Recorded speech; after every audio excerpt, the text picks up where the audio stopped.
I was explaining, I mean, we've been doing a traditional implementation, much like everybody else, but over the last, I would say, 2 years, really coming up a level in our process thinking and looking at the end-to-end business process, more from, what the members of the business require, and then matching that to application functionality, doing the services development to match the flow, and wrapping really enterprise-level, business-oriented services to be consumed by composite processes. And that's been our main challenge in getting people as well who really can understand the process end to end.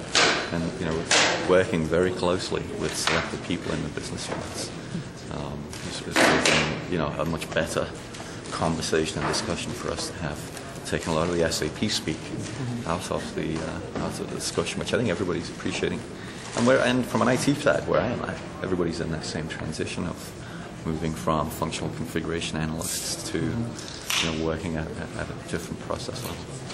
John, can you say a word or two about the presentation that you did last year at Community Day? The presentation last year was on what was one of our first projects. It was called Project Genesis for us. Looked at an end-to-end sort of order intake process to project setup, and we modeled that using BPMN tools, even ahead of having NetWeaver BPM, and modeled the process at a high level, looking at the interactive services, service requirements, modeled those within NetWeaver, and then built out the services connected into either R3, BW, or custom-built services in NetWeaver.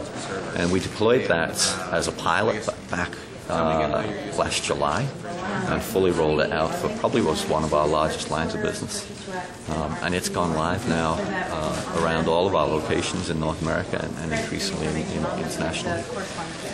And there's been some great acceptance. I mean, some of the quotes from the business users are, best thing we've seen out of IT in the last 10 years. It's a process that they can relate to. It's not an SAP screen. And that's been night and day. Thank you. That was John Harrikey from Canadian Standards. You're welcome.